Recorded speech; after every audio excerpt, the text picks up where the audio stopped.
Iran knows exactly what it's doing. Every time tensions rise in the Middle East, one word sends shockwaves through global oil markets: Hormuz.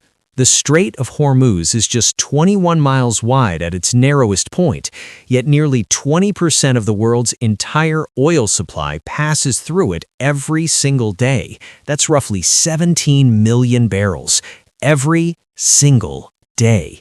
Iran has spent decades turning this bottleneck into the most powerful economic weapon on the planet. Not a nuclear bomb, not a missile system, but a geographic choke point so critical that a single Iranian threat to close it can spike global oil prices by 10% overnight. The United States has lost sleep over this for 40 years. Saudi Arabia has lost hundreds of billions in potential revenue because of it. But somewhere in the desert, quietly, expensively, and with almost no Western media coverage, a $300 billion answer is being built, and Iran is terrified of what happens when it's finished. The idea sounds almost impossible. Build an entirely new canal from scratch across one of the most geographically brutal terrains on Earth, bypassing the Strait of Hormuz completely? No more Iranian threats, no more naval standoffs, no more waking up at 3 a.m. in Riyadh wondering if tomorrow's oil shipment will make it through. The project is called the Ibn Battuta Canal, and if completed, it would stretch approximately 1,800 kilometers, running from King Abdullah Economic City on the Red Sea coast, cutting directly through Saudi Arabia and emerging into the Arabian Sea near Oman. For context, that's longer than the entire distance from London to Moscow. The construction cost estimates range between $200 billion and $300 billion, making it potentially the single most expensive infrastructure project in human history. The Panama Canal, which took a decade and cost thousands of lives, moved about 77 kilometers of earth. This project would need to move more than 23 times that amount. And yet, the engineering isn't even the hardest part. Here's where it gets complicated. Saudi Arabia doesn't just want a canal, it wants a lifeline. Because what most people don't realize is that the kingdom's entire economic survival is threaded through the Strait of Hormuz like a needle. Roughly 80% of Saudi crude oil exports pass through the strait before reaching global markets. Every time Iran's Revolutionary Guard conducts a military exercise near Hormuz, and they do it deliberately, strategically, almost theatrically, insurance premiums on oil tankers spike, shipping companies reroute, and Saudi Arabia bleeds revenue without a single shot being fired. In 2019, when Iran seized the British-flagged tanker Stena Impero, global oil markets responded within hours. In 2021, Iran-backed Houthi forces used drone strikes to directly target Saudi oil infrastructure. The message was never subtle. Iran controls the exit door, and it knows it. But here's the detail that almost nobody is talking about. Saudi Arabia already built a partial escape route, and almost nobody outside the energy sector even knows it exists. It's called the East-West Crude Oil Pipeline, and it has been quietly operational since 1981. Running 1,200 kilometers across the Saudi Arabian peninsula, it connects the massive Abqaiq processing facility in the eastern province directly to the Yanbu export terminal on the Red Sea coast, completely bypassing the Strait of Hormuz. At full capacity, it can move 5 million barrels of oil per day. That sounds impressive until you do the math. Saudi Arabia exports roughly 7 to 8 million barrels daily, which means even with this pipeline running at maximum capacity, nearly 3 million barrels still have no choice but to go through Hormuz. And there's a darker problem buried inside this system that Saudi engineers have never fully solved.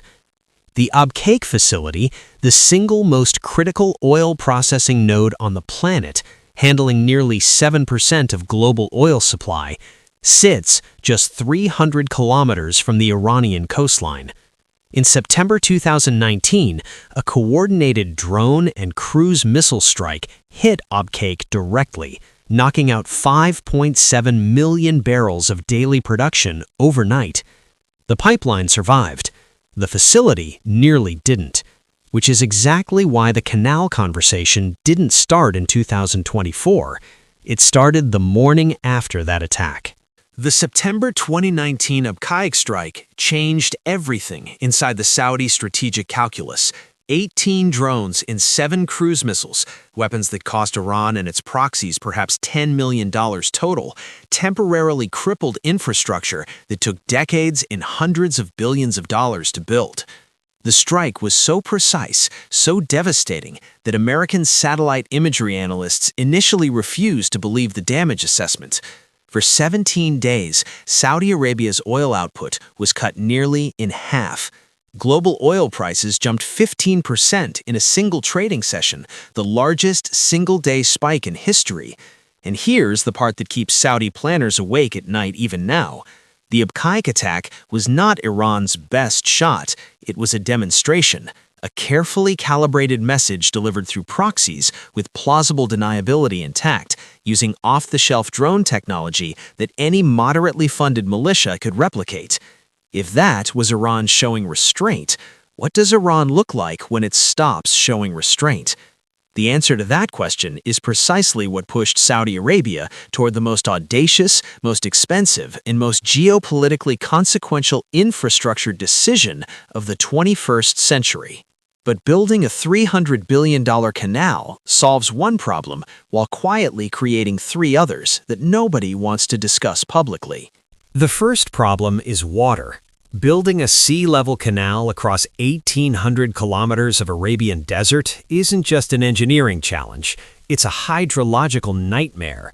The elevation changes across the Saudi interior reach up to 1,200 meters above sea level, meaning engineers would face a choice between an extraordinarily complex lock system, similar to the Panama Canal, but operating in temperatures that regularly exceed 50 degrees Celsius, or an almost incomprehensible excavation project to carve a sea-level passage through solid rock and shifting desert.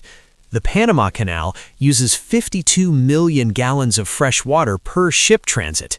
In a region where fresh water is already a national security crisis, that calculation becomes catastrophic at scale. The second problem is money. Saudi Arabia's Vision 2030 is already stretched across NEOM, the Red Sea Project, Diriyah, and dozens of other mega-developments simultaneously. The kingdom's sovereign wealth fund, the Public Investment Fund, currently manages roughly $700 billion in assets. A $300 billion canal would consume nearly half of that in a single project. And the third problem, the one that makes every other problem irrelevant, is that Iran already has a contingency plan for exactly this scenario. Iran's contingency plan doesn't involve the canal at all. It involves what comes after the canal.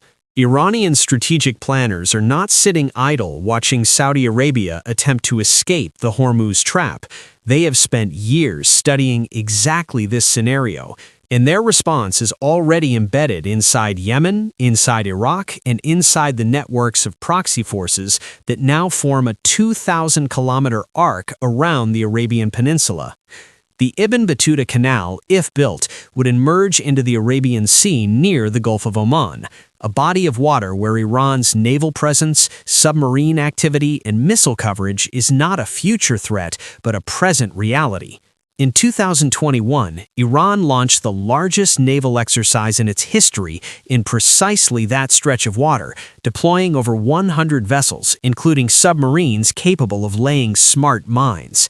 The canal's Red Sea entrance sits within range of Houthi anti-ship missiles, which have already demonstrated the ability to strike vessels hundreds of kilometers offshore. Saudi Arabia wouldn't be escaping Iran's chokehold, it would be trading one chokehold for 2 smaller ones. And buried inside classified Pentagon assessments leaked in 2023, analysts concluded something that no Saudi official has ever said publicly. The canal alone cannot solve the Hormuz problem without a fundamental shift in the regional military balance, which raises a question that changes everything. What if the canal was never really about oil? Think about that for a moment. A project this expensive, this complex, this diplomatically sensitive, announced quietly, funded partially, discussed in whispers rather than press conferences, doesn't behave like an infrastructure decision. It behaves like a signal. A $300 billion signal directed not at oil markets, not at shipping companies, but at Tehran. Because here is the strategic reality that no analyst on television will say out loud. Saudi Arabia does not need to finish the canal to win. It needs Iran to believe it might. Every rial spent on surveying, planning, and early construction shifts the regional power equation, forcing Iran to divert intelligence resources, recalculate proxy positioning, and acknowledge that its greatest strategic weapon, the Hormuz chokehold it spent 40 years perfecting, has an expiration date. The canal is a chess move disguised as a construction project.